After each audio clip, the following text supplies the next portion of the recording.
Welcome, everyone. It's Patricia, and I have an amazing guest today, someone who I've known for, I think, at least 10 years as a personal friend, and also I admire her greatly as a brilliant, internationally recognized therapist and senior teacher of voice dialogue. And she's written books, and she's just amazing. So I'll tell you a little bit more about Tamar in a moment. I first want to welcome everyone again. This is our second show on Contact Talk Radio. We moved Evolutionary Collective Conversations over to that as a new platform, and we're really excited about it. So today, our conversation is called Who's Driving Your Inner Car?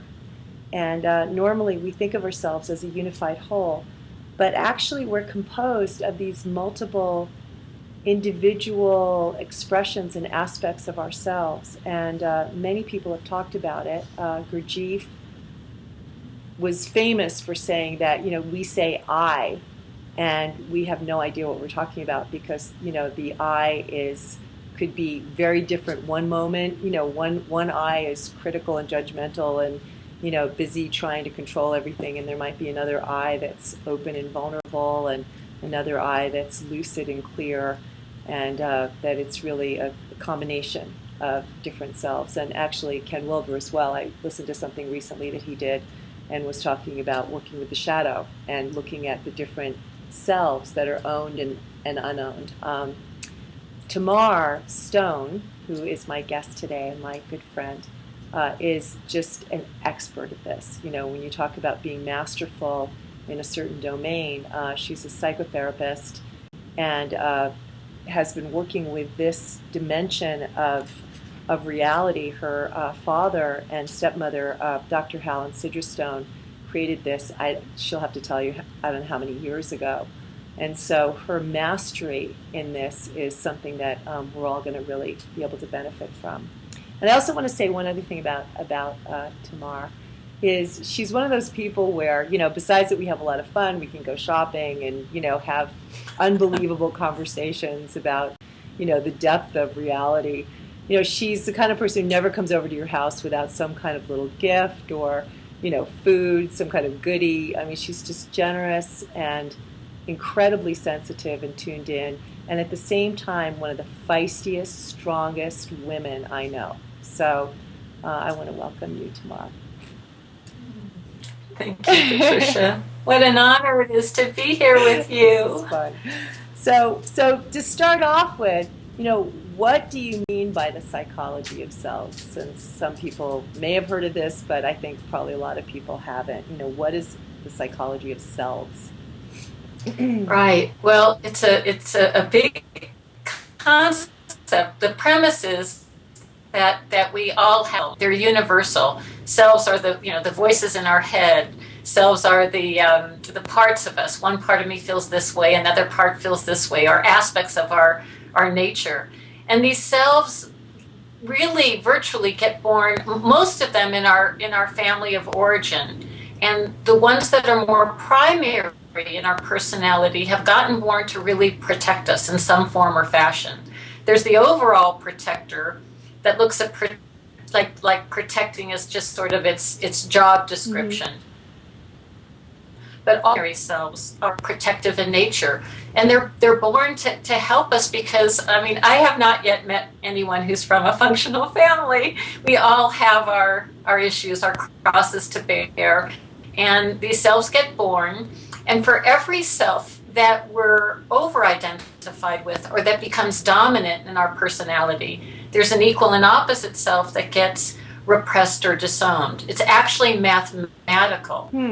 And it's a strong premise that it works that mathematically, but so it becomes like a formula for figuring out who's primary, who's repressed or disowned. And the interesting thing is... Can you give me an example, of just one short example of like a primary and then a disowned one, just so people have a sense of that? Sure. So one primary self that's common, mainly, maybe especially for women or women like myself, is like the pleaser. for us girls and some boys too, that doing things, for mommy and daddy, became like one of the primary ways of getting kind of strokes or acknowledgement, helping around the house, doing chores, attending to things that maybe the mother wasn't capable of for whatever her reasons. And so then there becomes an identity with that self as primary. And it's the beautiful thing with the psychology of selves is there's no such thing as a good self or a bad self. Mm-hmm. It's like all selves are created equal. The only issue becomes if we over-identified with certain selves, it means that we're actually repressing or disowning others. And that creates an imbalance in our psyche. And the goal of this work is really to shine the light on the unconscious, so to speak, and bring it to consciousness and create more balance. Right. Not like a fixated balance, but an organic balance. And so if one becomes identified with pleasing or accommodating or caretaking others, one disowns what we might call selfish or selfful. And that's, problematic. I mean, in terms of a balanced life, it's problematic. And then what does that kind of woman attract in terms of the relational aspect or the mathematics of this work? That kind of woman who's identified with that self or selves will attract, relationally, a man who isn't. A man who is identified more with taking, receiving, could have some, narcissistic tendency. But because even in terms of our attraction, it becomes kind of mathematical. Interesting. That we attract what it is we repress or disown. So to give an example, so if I was 70%, let's say the selfish one, right? Because I had a giving mom, who was all about what I wanted. I could get that. Lucky you. Yeah, lucky me. Then my first husband that I attracted was more the one who ran around and made life work for me. Yes, exactly. Right. So then learning how to be a bit of both, which I think I have more of that, then I have a more balanced relationship with other people in general. So what are some other examples? Because that's really a good one. I'm sure people can identify with that. Yeah, so another one might be something what we call the pusher. That's kind of like our inner engine. The pusher loves, caffeinated beverages. The pusher has no problem standing in line at, the neighborhood coffee bar and, doing its thing. And the pusher loves all the electronics, that make life more efficient. And it can be born in our childhood because maybe what's interesting with selves is they either model after a parent and they mimic the parent, one or the other, or if something was actually non-existing, they may take it on to counterbalance a family where there was no push, where there was no life force. Oh, interesting. So the pusher is like an engine. It's the one who kind of makes the lists of, everything to do. In our childhood, it might show up as just being a good student, doing the homework, getting things done, and then it can, kind of partner with accomplishing being effective and successful. Right. Yes, exactly. Right. So then if we're over-identified, if that self is dominant in our life, what gets repressed? But some part, and it's really organic. We don't, in voice dialogue terms, we don't ever say that the opposite of, one self is another self. It could be the being, the being can, pick up lint balls and value that, or just feel the air, or not need to do anything. It was so interesting when my son was little. Because I could identify a little more with the pusher part. Come on, let's do something. I remember one time, and I watched to see how long I could tolerate it.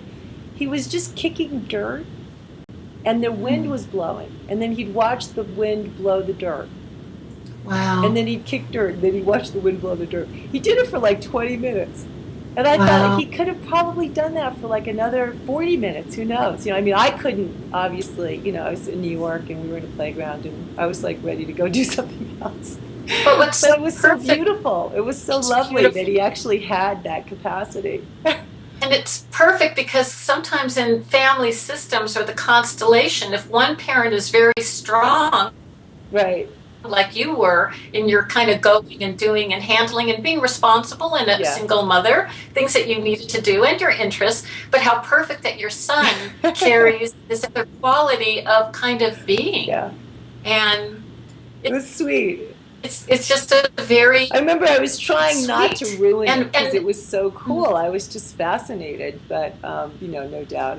Who knows? well, it says a lot about you that if you were completely identified with the selves you were, you might have judged what he was Right. doing. But in this work, we talk about like the difference between an operating ego and an aware ego. An operating ego is really, in voice dialogue terminology, any combination of selves that we're identified with at any given time. So, and what you're talking about Hmm. is, you're a pusher, you're achiever, you're a responsible mother, Right. and other related selves that you had a lot going on. But even in that, you had some awareness function to be able to actually appreciate or value what your son was doing. Right. If you were so far to the extreme, you would judge it because we Yeah. tend to judge our disowned selves. Yeah. Interesting. But an aware ego is different than an operating ego because the aware ego can see the selves that are primary. It's like Right. it's not a self, it's like a process. It's like a muscle that can objectively witness what selves are doing.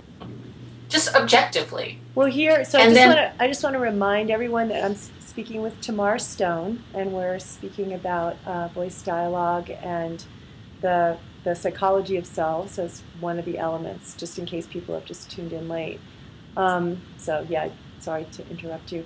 no But problem. I wanted to ask too, like when you're saying the aware ego, so from a spiritual standpoint, a lot of the work, one of the definitions that I have, for spirituality has to do with the disidentification, not being identified. So when you're not Exactly. identified, then there's a certain level of freedom. There's a certain level of Yes. connection to something that's much deeper. And then you can, Yes. like you said, in a way, it's like you have all these different elements that you're, watching or working with or invoking, as a part of like the totality of who you are. So is the aware ego the one who is that sort of like from a spiritual standpoint would be the more core self? I mean, how would you identify that? Yeah. Well, that's a great question. We don't reference it as a self because it's almost like if you um, we call it a Right, self, it right. kind of reifies it and it becomes like a state. And it's not actually not a state. It's this organic, alive process of both witnessing and connecting. Like you say, Right. disidentifying from the primary selves, reclaiming the selves that have been more Hmm. repressed or disowned. And then the beautiful thing is it becomes like a choice maker, Hmm. the CEO of Right, right. sorts, But really because we can make conscious choices when we're able to stand between any pair of opposites. Let's say a part of me that's wants to go like to the latest networking thing and it just sounds really good and I'll meet new people and make great connections, and so Hmm. part of me is like my networker, with the kind of pusher, let's go, that's the thing to do, Hmm. and then maybe another part that's going, wait a second, there's a snowstorm coming in this afternoon and the temperatures are supposed to drop till freezing and the roads may be really icy on your way home, and is this really that important to drive 45 minutes to Denver on Right. a night like this and come home and like freak out driving home in the snow? And so then I, standing between those opposites, have to Yeah. weigh it. It's not like there's a right or a wrong answer. There's just the correct answer at any given time because we've really grappled with or heard Yeah. both sides. Well, it's interesting too. Like I love what you're saying because in the work that I'm doing, like in teaching, a lot of it is loosening where you have your locus of attention. Do you know what I mean? So that you can, even beyond just like within this vehicle, where I can actually float my consciousness and feel the space between us and feel you, kind of feel what your interior experience is and mine, and both simultaneously. And, the looser you are, which is the truth of who we are. We're not some like little billiard ball, moving around, bouncing into other billiard balls. I mean, our consciousness is fluid, and, where do you end and I begin? You start to, so the more fluid, I remember in the beginning of my spiritual work, I remember having a lot of conversation through the teacher that I had at the time about appropriateness. And that actually appropriateness is a meeting the moment genuinely with what it needs, instead of you're only, like if you only identify with being sort of the weak one, the one who's kind of scared and timid, then if the moment needs something else, you're useless. You only have timid to do. Or you only have loud and boisterous to do, and then you're no longer in a dance with other people in the moment in a way that actually serves life. It's really beautifully said. That's so true. It's like these selves are like lenses, and they can be really, narrow and limited. They're kind of they only do what they do, right? Yeah, exactly. They only do what they do. And they're really, really good at what they do. And that's the beautiful thing. It's like honoring the essence of the self is really a beautiful thing, because they mean well. And there's a loyalty to the self in a particular way. Even the inner critic has a particular loyalty. The famous line of the critic is, "Let me tell you that you're stupid, fat, and ugly before somebody else does." It's essentially protected. It doesn't feel that way. Right. Yeah. Okay, so just one moment. So we're going to take a short break, and then we'll be back with Tamar Stone and the psychology of selves and voice dialogue. Okay, welcome back, everyone. We're with Tamar Stone, and this is Patricia Albere, and this is Evolutionary Collective Conversations, and we're talking about the psychology of selves. When we last left you, we were just, really exploring this quality of, from a spiritual perspective, having more and more freedom, and that the precision, what I love is what Tamar does is there's a precision of being able to, instead of just that it's all one big blur, for the most part, I think people don't necessarily, they just think it's all them. And you're just, reacting to life or the traffic or, the person that you're in love with or your kids or whatever, instead of having some taste for what these different qualities are, so that you have a little more freedom around it. Because I can imagine that too, like as a mother, it's so easy to identify with the, the sort of dictatorial mother thing, or the worrying mother, or the various, perspectives that which then polarize your child into a certain way of being. So, if you could just keep, I love the different examples. If you could just give us maybe a couple of more, so that people can really kind of taste some different dimensions of it. Yeah. Let's see. Oh gosh, so many, they're just endless. For oftentimes if a child has a mother that's very, let's say, the household is kind of chaotic and crazy mom. Not kind of healthy. Chaotic crazy mom. So the child either, it's like if you can't beat him, join him. It either will become like that, or it develops this very, let's say, perfectionistic, side that wants to just create order.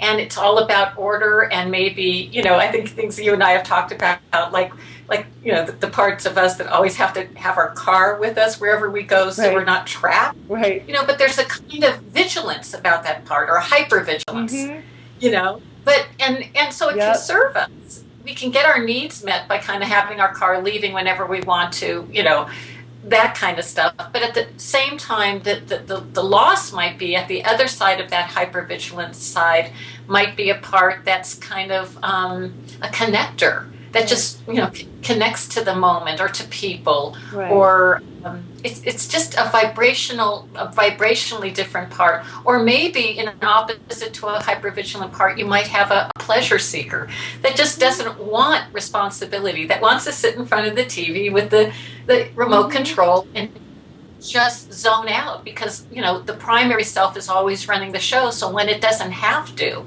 the person kind of just veggies. Interesting. That's really good. I can get that. Yeah. So it's like order and chaos, or relaxation, right? And you're saying, so is that come into play, like if you're in a relationship, if you're overly identified? Because I've noticed, like, when someone relaxes one of them, I mean, I've never thought about this before, often the other one takes over more of the other side. Yes. Yeah, and in a perfect world in relationship, because the theory on relationships is we fundamentally attract our disowned selves at a personality, at a soul level. I think we call for something more unified and connected, or, you know, where our values are connected. At the personality level, we attract our disowned self because it's almost like it's spirit's way of making us whole. And the opportunity is we either push against it and reject it and judge it in our part. First, we fall in love with it. First, we think it's like the end all during the honeymoon phase. Then we start judging it and criticizing it. But the opportunity is really, like you just said, the integration of it, where our partner can move closer to our, you know, primary self, or integrate it at least, and we can integrate the primary self system of our partner. And so it's like both moving down the spectrum towards one another. And it's not that I will ever be, let's say, a slob, you know, like my partner might be, but I can start to value that the essence of slob is someone who can really spread out in the space, enjoy the moment, not need to create order. You know, and where my perfectionist left unattended would, you know, it's like with my ex-husband, you know, the moment he stepped out of bed, I had it made underneath him, and I wanted everything to look good. But, you know, there's a downside to that. You know, there's a downside to making everything look good. You lose kind of just living life. Enjoying, yeah. What's interesting, I remember with one of the men that I loved very, very dearly, he was so seductive. You know, I noticed, like, he could seduce anybody. There was this real quality of being close and intimate, and, you know, people would just, like, fall in love with him, like, all over the place. And initially I felt annoyed. You know, I was just like, God, you know, why is he like that? And, you know, I was like building up a whole kind of, because I was a little more withdrawn and careful about being close to people, and didn't enjoy it as much. And then I thought, you know, I guess the competitive side of me kicked in, and I just thought, well, I could be like that. You know, I can learn how to do that. Wow. And then I learned the joy of being more intimate with people, and really being more like that playful kind of seduction of being close. That's really quite sweet. It's beautiful. And like, so I feel like I have both now. You know, like I don't feel like I have to be one way or the other. And by doing that integration piece, then you're not having to overvalue or idealize. Yeah, it's true. Him and these qualities. Instead, you've integrated them. And also, like with I say to people a lot, like if you want to find out where your disowned selves are, first of all, you can look at what you judge, what you overvalue, or what you're jealous, or who you're jealous of. Because our jealousies are a great reflection of some aspect that we're repressing or disowning. Totally. And it can become a great way of finding out. You look at what you're jealous of, and then you can start saying, well, you know, I'm jealous of people who go to dance classes 3 days a week. Well, you know what? Maybe it's time to join a dance class. Right. Interesting.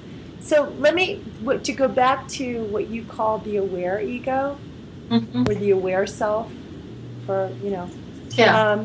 Do you notice that when you work with people that are spiritually well developed, do you know what I mean, like for real, you know, they really have quite a large sense of presence and connection to that more fluid, essential self. Do you notice that when they're in relationship, they attract more balance? So because they have the capacity for more fluidity and balance, that they attract that in others as well? I think so. You think I'd love so? to tell you, sure. But honestly, we all have our baggage, our little, suitcases, and some bigger and some less big, depending on the work we've done. In spiritual psychology, they talk about the subconscious mind, the conscious mind, and the superconscious. And that the conscious mind is supposed to be the master over the subconscious. With the template of voice dialogue and the psychology of selves, we say that really the selves, live in our unconscious, whether they're primary or repressed. We're not always aware of what the selves are doing.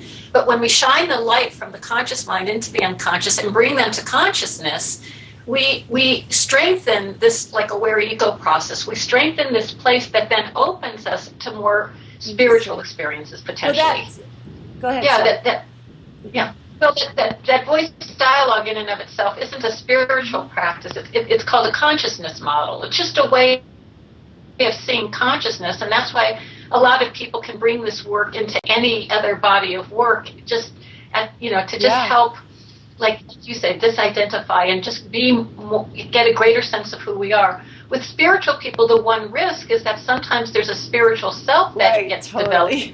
It's different than being open to spirit. Right. The self kind of reify values and beliefs and become even, fundamentalists about whatever the spirituality is. Yeah. But that's different than just saying, I feel open to spirit. Right. My cells are not weighing me down in my unconscious. My awareness is lifting, and I'm open in a way that I've never been. And I think from that place we do attract a different kind of person, but I think there's always the issue of selves at some level. The reification, you and I, when we were studying together, I loved that word, and I think not everybody knows what it means. It's like when you start to solidify it, you turn it into a something, is when it gets reified. So you might have this amazing spiritual experience, and then you talk about it, and you share it, and then all of a sudden it becomes a thing instead of what it actually was, which was a space.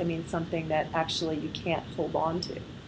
So I think that's really, and spiritual. That we were working this weekend with the Evolutionary Collective, and we were talking about pride, which is the sense of identifying with, your success or what you know or what you've experienced or whatever, which everybody does. And spiritual pride is the most pernicious, because you're like, but I'm such a good person, or I know this, or I've experienced, I'm a really good meditator or whatever, and it's just all ego. It just doesn't, yes. It's one of the nastier ones because it doesn't look like what it is. Yes. Yes. No, I have a question. Oh, sorry, go ahead. Please, go ahead. But I knew somebody who used to use this term, say all the time, I don't mean to be judgmental, but that's like the spiritual, it's like the spiritual part, that thinks it's being so noble, but it's a judgment. And so I want to ask you about archetypes, because I've had the experience of being in some kind of altered state. This happened a lot with Peter, with the man that I loved, and who was a mystic, and we would just go into these spaces that I didn't even know what was happening entirely, and I could feel literally like I was channeling, or something was coming through me that I had no choice almost even about, that was some kind of beautiful, almost like a goddess archetype, or certain mudras that I didn't know what mudras were, but they were happening, and something was I was witnessing the beauty of, and it was also coming through me. And so I'm curious about what that is, because that does feel like a different distinction than the selves. I think so. I think, in a way, I kind of see. Yeah, I think selves are almost like little archetypes, because they've been around so long and they're universal in nature. Everybody Okay. has these selves, really, but it's just the degree to which we identify or don't identify. I think archetypes are more collective energy bodies. Like, the one you just described is really quite beautiful. I think Freud, uses the term superego, which I think is like an archetypal energy. In voice dialogue terms, we'd say it's made up of, it's like a little conglomerate of cells that are vying, with a particular purpose of, being hard on us or criticizing us. But it's not maybe just a critic, which isn't maybe so much archetypal, but it's a combination of maybe, and with everyone it would be different. But like for me, my superego might be the critic, the perfectionist, the responsible, some collective energy body that becomes kind of global in nature. And so the goddess energy has that global consciousness or even acceptance. It's become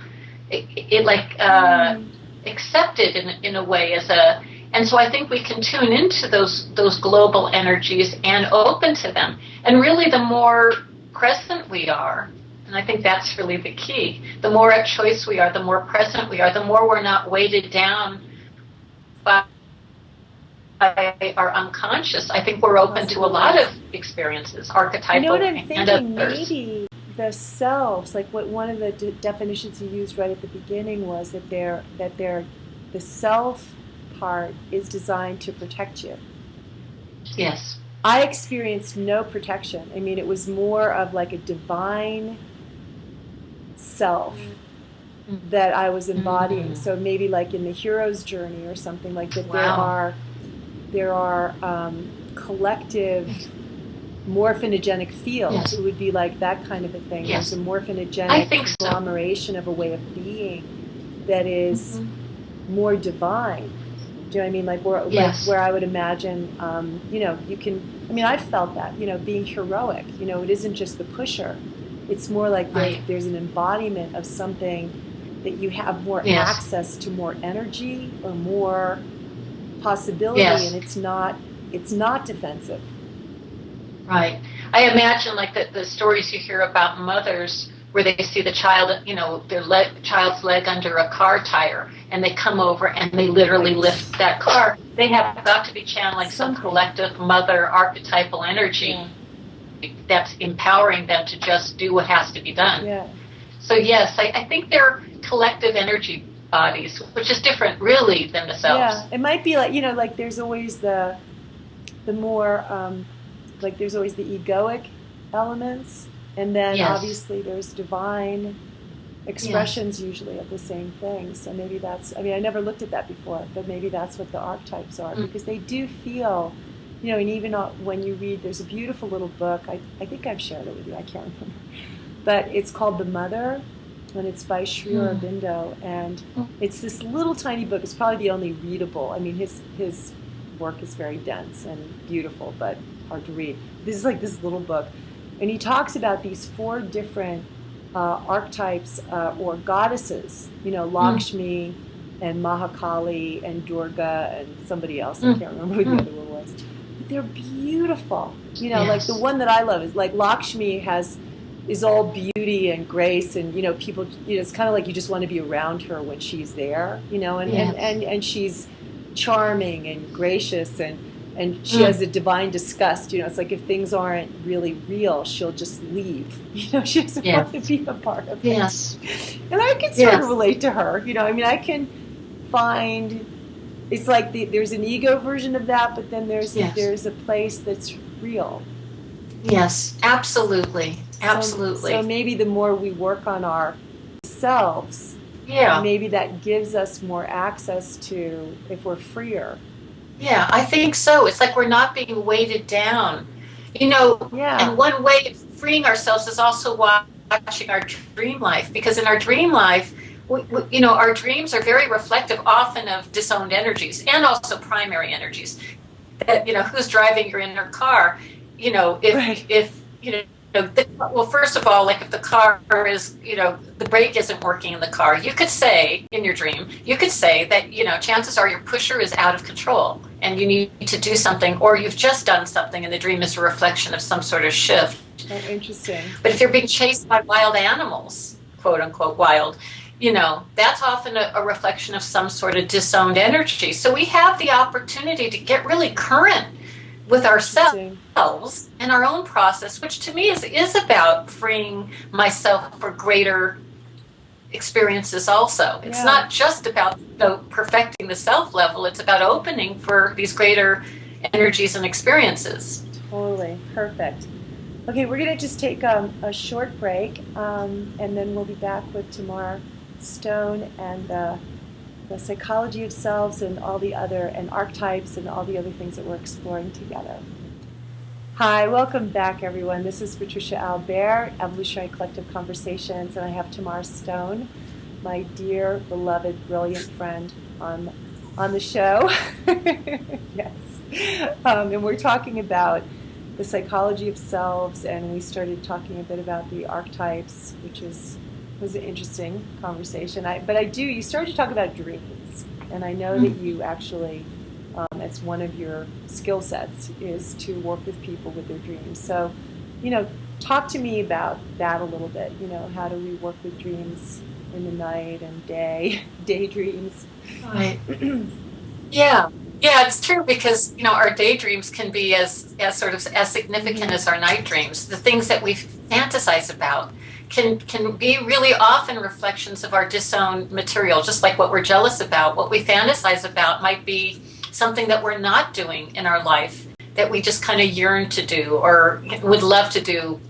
And it's just, when we start paying attention to this, there's so much information there that it's really about orienting us, in the direction of our North Star, whatever that is. And it's very personal for each person.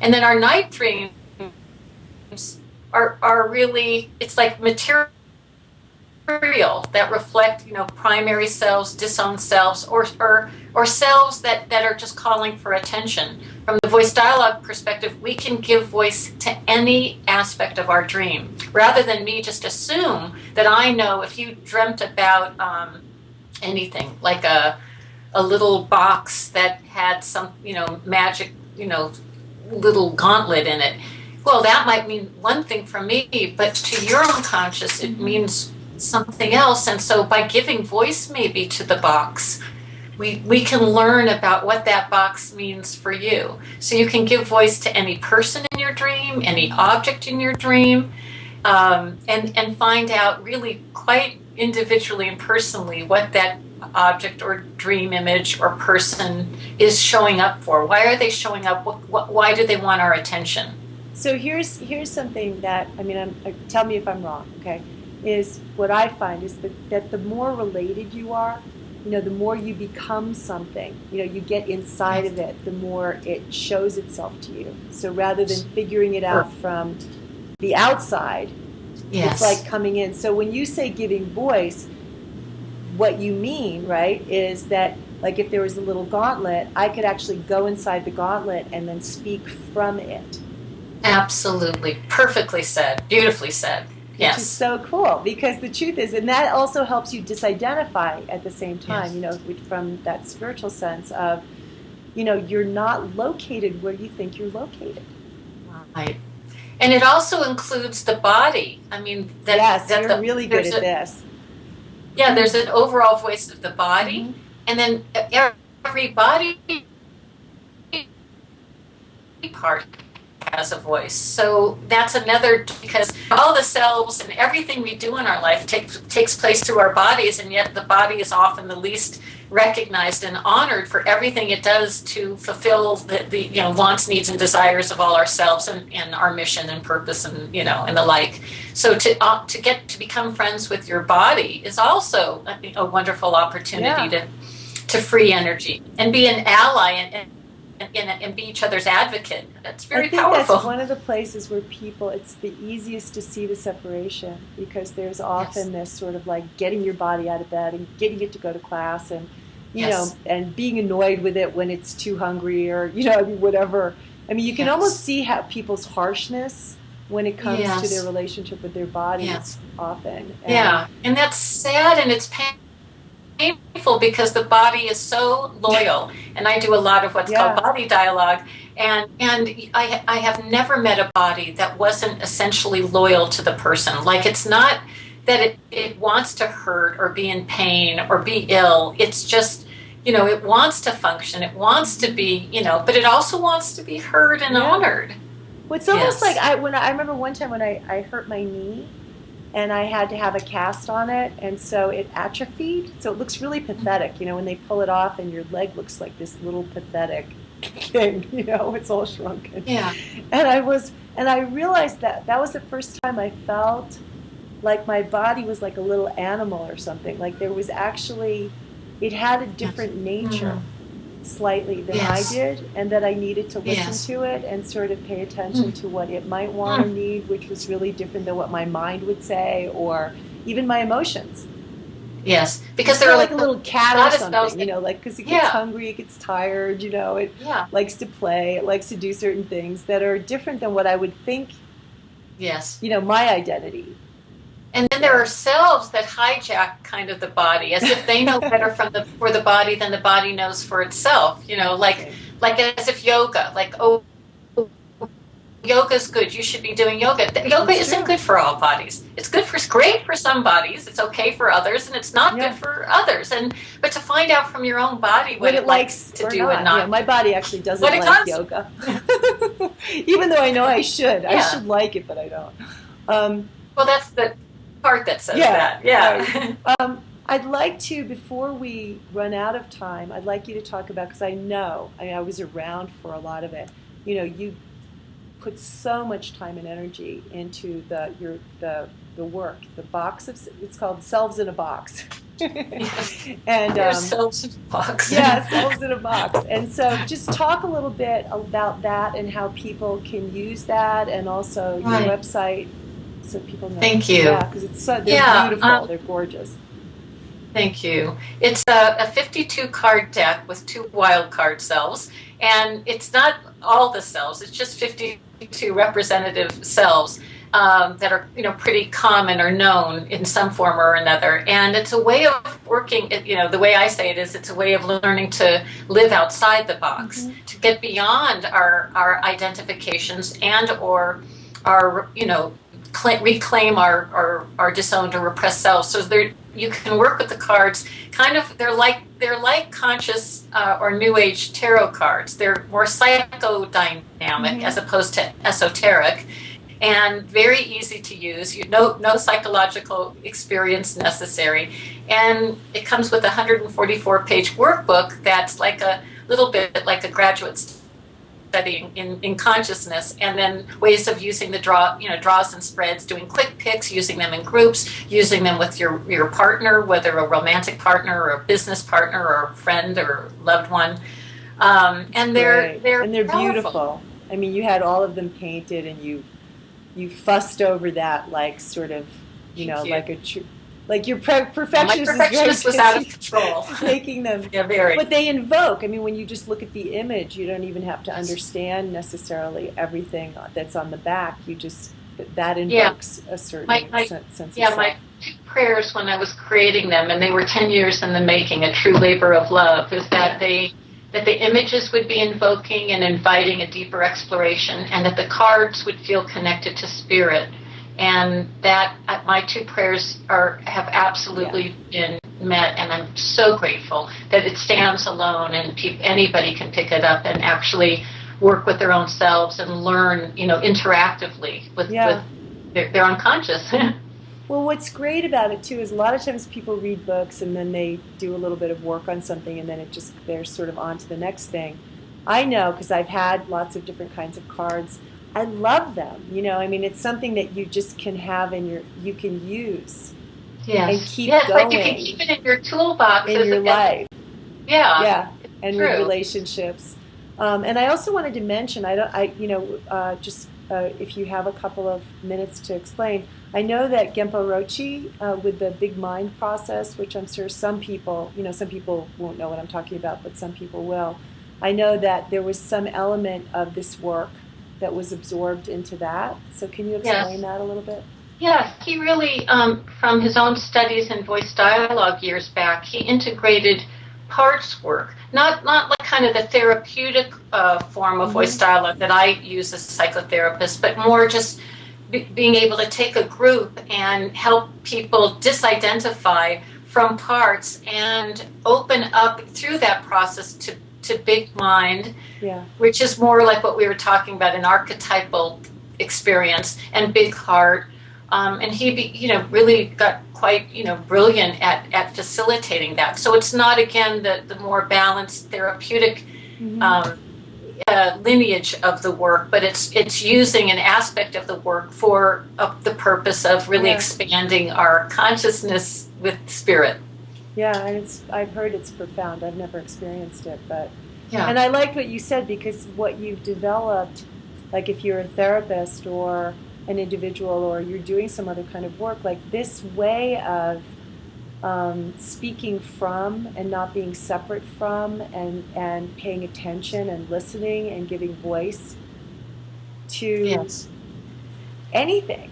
I mean, we Anything. were actually, it was interesting in the weekend, we did the Evolutionary Collective this weekend here in Santa Fe, and it was just exquisite. And we were doing a process, which isn't voice dialogue, but it kind of is, we're sitting across from each other. So if it was you and I, Tamar, sorry. And, I had some issue, and I placed it in between us, and then actually tuning into that, like letting both of us, you don't even have to know what it is.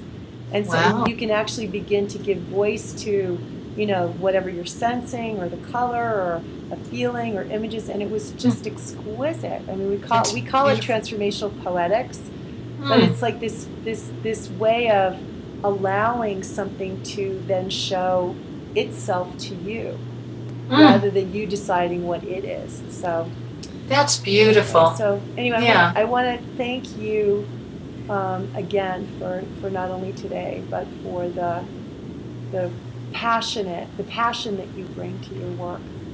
And you. Yes, you've always been just devoted and passionate, and I like the perfectionistic part of you. I think it's a good part. I do too. It ends up creating a lot of goodness and healing for other people. So, and next week, I just wanted to let everyone know, so that because this is new, the format of the way that we're doing these shows. The next one is going to be with Jeff Carrera, who is my teaching partner, my teaching beloved, and so once a month we will be doing a show together, exploring different elements and aspects of the work that we're teaching and sharing that with people. So. Next week it's called Being on the Inside. It's the power of evolutionary commitment. And, there's a real powerful way of experiencing commitment from being on the inside of something. And people have a lot of different notions about commitment. And this is going to be a really exciting and very illuminating conversation. So thank you, Tamar, and thank everyone for joining us. The downloads will be available later, and also there will be a split-screen video of this that we'll be sending out to people. So thank you, and have a great week.